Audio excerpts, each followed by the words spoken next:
Hello again, this is Stephen Childs of virtualvoicelessons.net, and today's lesson is a continuation of our tone series entitled Understanding and Developing Your Vocal Tone, Part 2.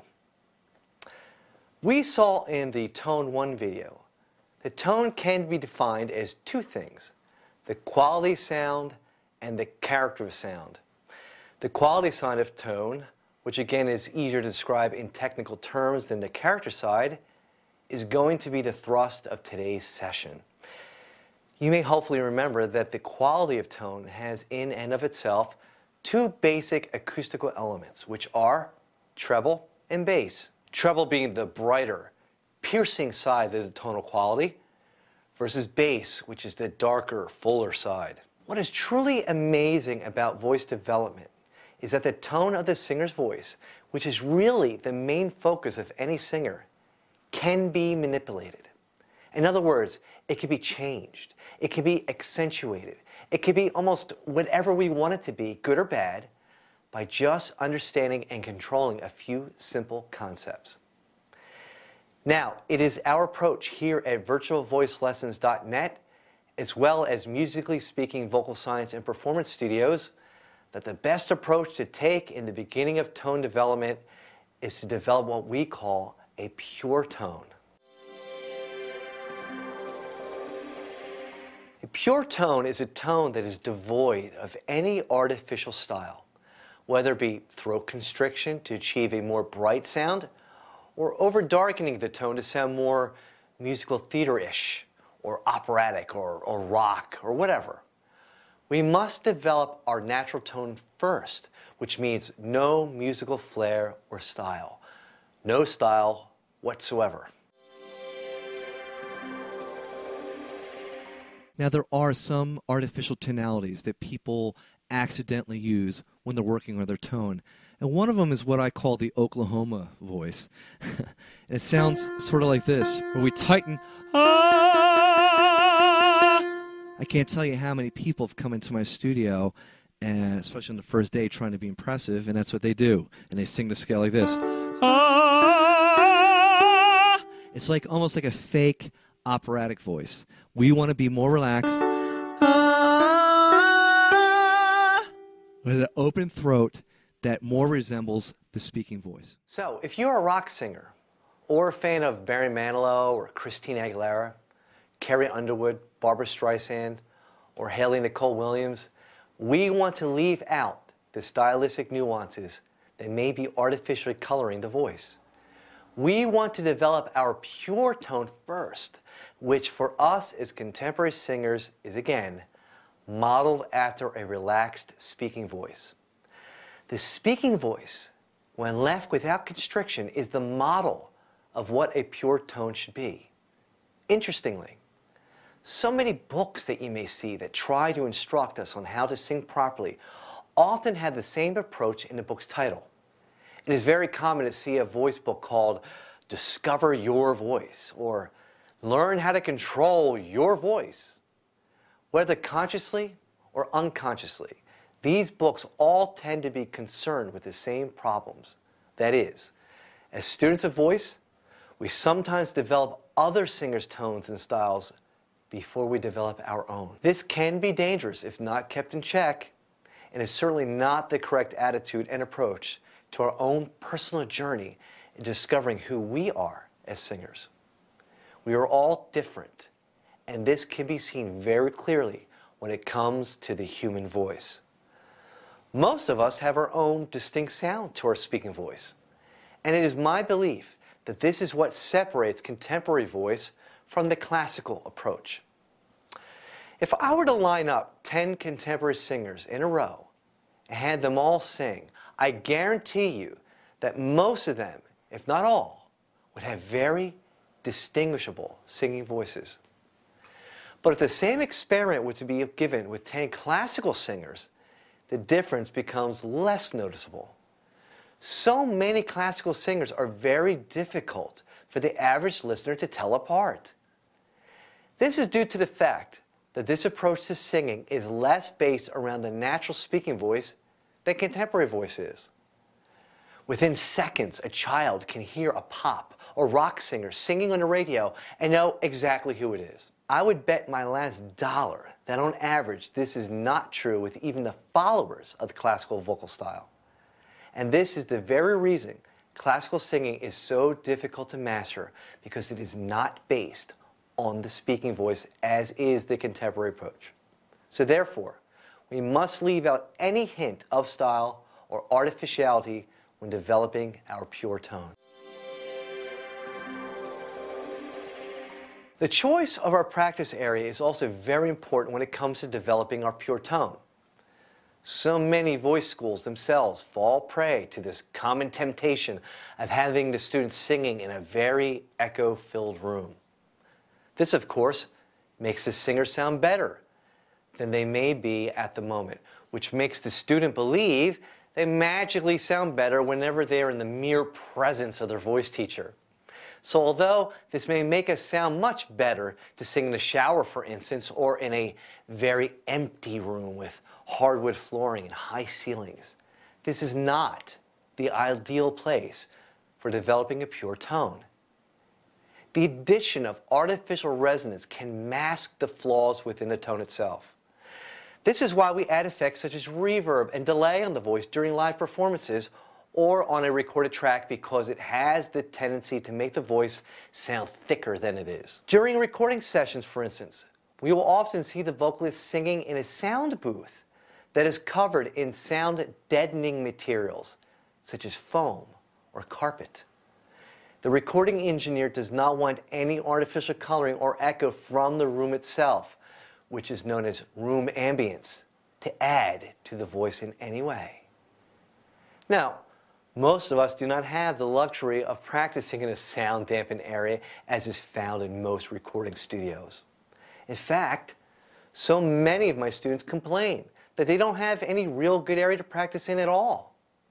Either someone is always around, which places the aspiring singer in an uncomfortable, non-private state, or they live in an apartment where loud noises such as singing may bleed through the walls, which interferes with others' privacy.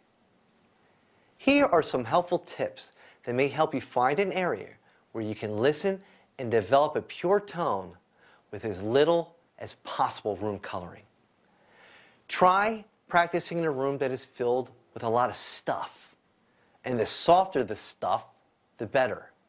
Clothing, curtains, couches, carpeting, bookshelves are all good examples.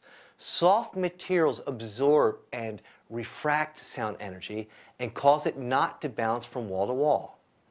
This bouncing of sound energy is called reverberation and is part of the overall study in resonance. If you have the ability as well as the dedication, we would highly recommend hanging either an area rug or a blanket against at least one wall in your practice room. Now, all four walls would be best, but if only one wall is available, then try singing towards that wall. If no wall is available, then try singing into an open closet that is filled with clothing. This does actually work in dampening the sound energy from bouncing all around and is a great last resort in small apartments. But remember, the main job of this is dampening, which lessens the echo in the room. It is not really intended to soundproof a room. The amount of sound escaping through the walls and leaking into another room is only lessened slightly. There are many different ways to soundproof a room, and is in actuality very difficult.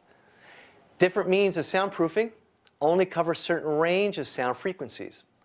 But because the sound frequencies are not encouraged to bounce all around the room, there is a drop in overall volume, and any drop in escaping volume is good. Unfortunately for us as singers, the average frequency range for voice, which is the mid-range to upper frequencies, are easier to control than, say, the bass to sub-bass frequencies found with drums or bass guitar.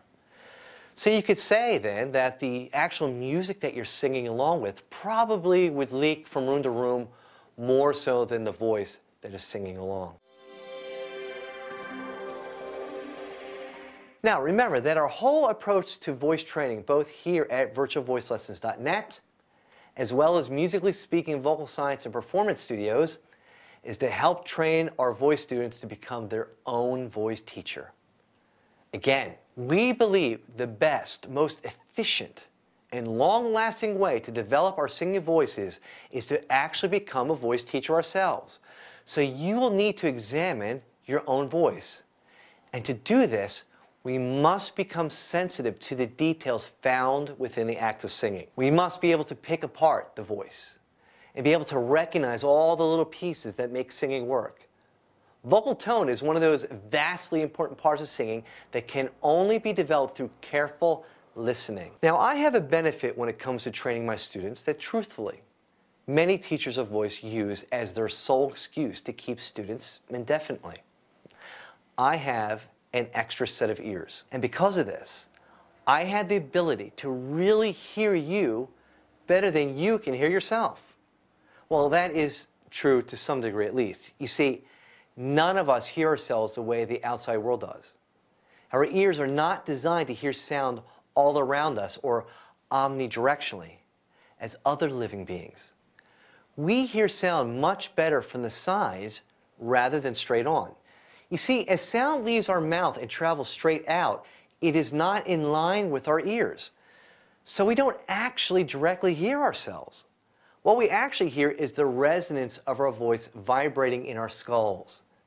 This is why so many of us are shocked when we hear our voices on an answering machine or on a home video.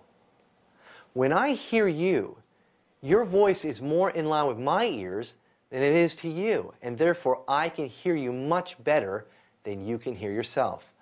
But fortunately, with an old trick taught since the dawn of voice training itself, we can hear ourselves better than even a high-quality audio recording of ourselves. The outside portion of our ears is called the pinna. This, of course, is what most of us refer to as the ear itself. The pinna has a very unique shape to it. As you can see, it has a rather flat, spiral shape that is quite efficient and ergonomical. The pinna funnels sound into the ear canal rather than trapping it. This design uses less size than other mammals such as cats. Now, both cats and dogs usually have cup-shaped ears that are very large in proportion to their head and can be turned and aimed towards the sound source they are listening to. And this is the approach to our hand phones. All we need to do is cup our hands around the back of the pinna, remembering to leave the front of our sound trap open. And we now have the same proportion large cup-shaped ears as dogs, cats, horses, reindeer, and so on. Now, turn and sing towards a wall, and voila! We have an excellent way of hearing ourselves, and this means to analyze our own singing tone. And as I mentioned before, this listening trick is actually more clear and precise tonally than any recording studio could ever be. All microphones, including the famous Neumann U87, miss many of the frequencies that are found in our voice, and even the best headphones or studio monitors color and alter tone. This is the simplest way to analyze your own voice and is without a doubt the most accurate. One thing that I would like to address is the question of whether a voice student should practice with a microphone or not. Although there will be a time when practicing with a mic is very important, it is not the wisest approach when working on controlling one's tone. Again, even the best microphones and amplification systems cannot display the singer's full tonal qualities. The singer must become sensitive to what is really there, not a watered down or artificially enhanced version of it. Microphones and amps alter the tone. And the lower grade the mic, such as found in store-bought karaoke machines, the worse the tone will be represented. And just remember, we will use a mic when it comes time for developing our microphone technique in our series on vocal performance, but not when we're trying to understand what our true tone is and how to control it. Okay, so here we finally are at the point in our tone series where you will actually be analyzing and developing the overall sound to your tone.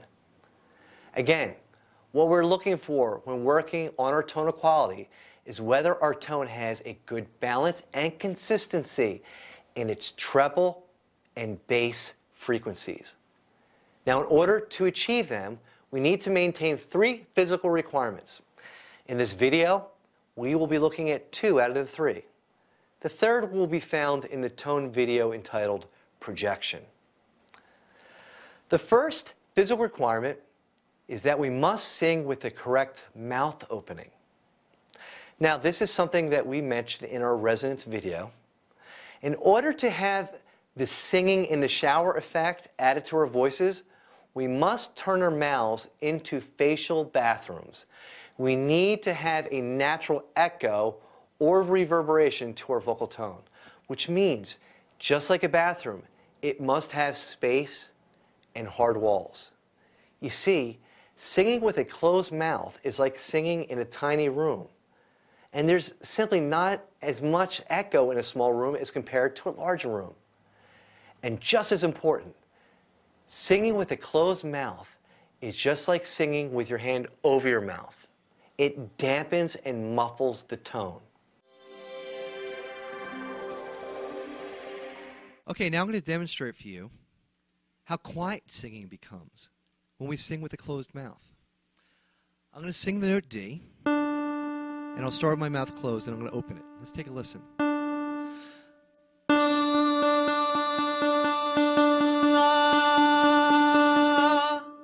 Now, obviously, the difference was like night and day. As soon as my mouth opened, my voice became much louder with no extra work. It's just as if I sung with my hand over my mouth, which I'm going to do for you right now.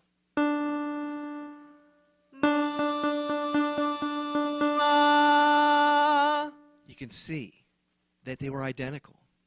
Why would anybody want to sing with their hand over their mouth? Nobody would do that. So why would anybody want to sing with their mouth shut? So remember, always try to have as much of a mouth opening as you can.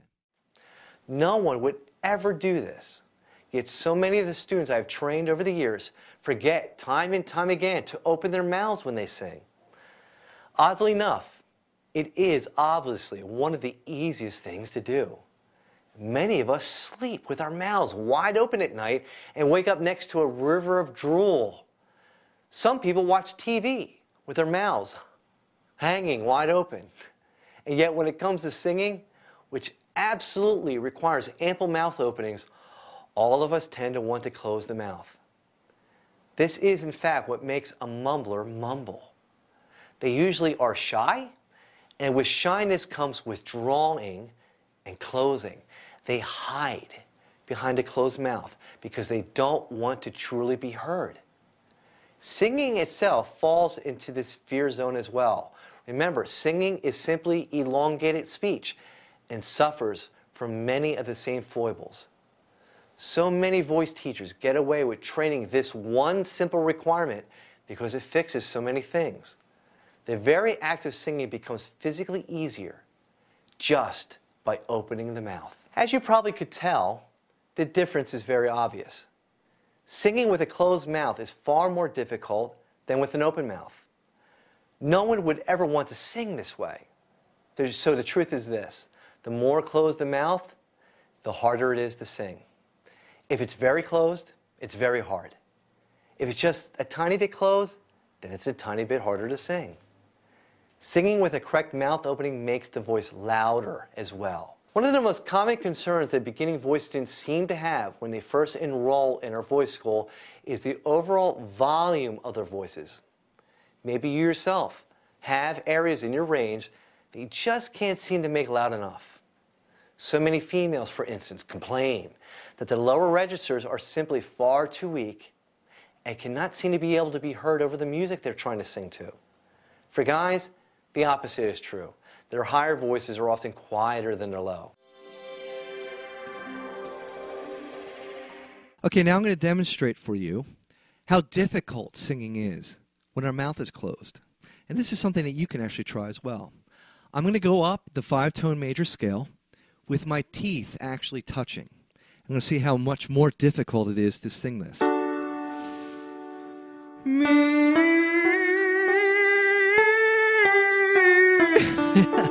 It was such a struggle. Without it, with my mouth more open,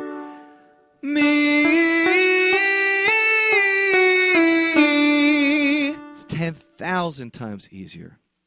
So again, singing with the mouth closed is far more difficult than singing with the mouth open. So now we come to the second requirement, which, like opening the mouth, is extremely important in developing our vocal tone. The second requirement is proper throat opening. Now, opening the throat is what gives us the darker, fuller tone to our voice, and is very similar to yawning. In fact, the way in which we open the throat resembles yawning as well. We open the throat by relaxing it. And when we relax it to the point that it drops downward. When we allow the throat to drop downward, we are actually increasing the size of our resonating chamber or vocal bathroom. So the bigger the opening, the darker the voice. Now, when we open the throat, it is actually the back of the tongue itself that is lowering. This is called the root of the tongue. Oftentimes when I ask a student to lower the back of their tongue to make the throat open, they accidentally lower the middle of the tongue instead. So remember, it is the very back part of the tongue that is dropping down your throat that needs to lower. Now, when you lower the tongue, you will notice something. Your larynx will actually drop down a little, like this.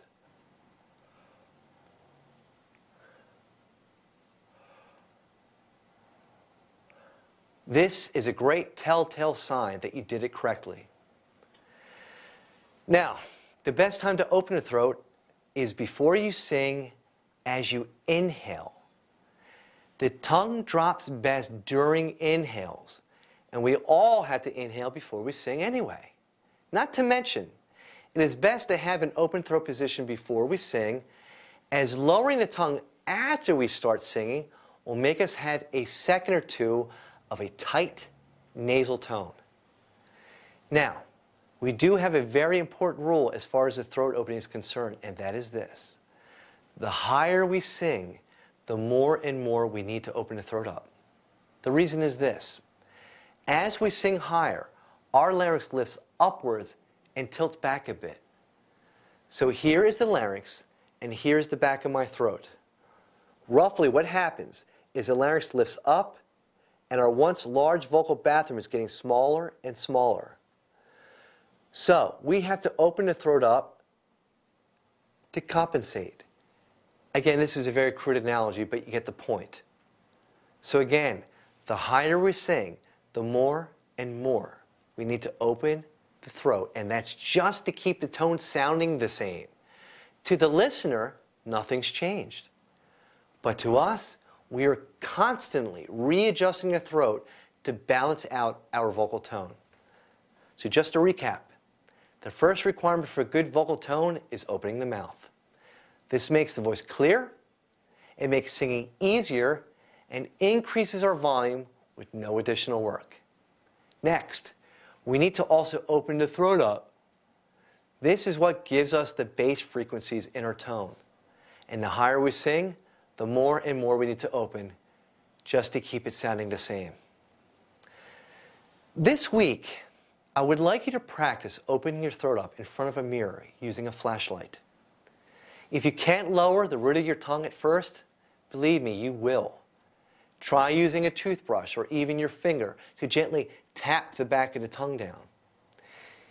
Even if it takes you a few days to get it, it was well worth the effort. It's like riding a bike. Once you had the feel on how to do it, you always will. In our next lesson in our tone series, we will be looking at the third requirement for a good vocal tone, which is achieving the piercing side of the tonal spectrum. So until then, I am Stephen Childs of virtualvoicelessons.net, and as always, I would like to thank you for listening, and God bless.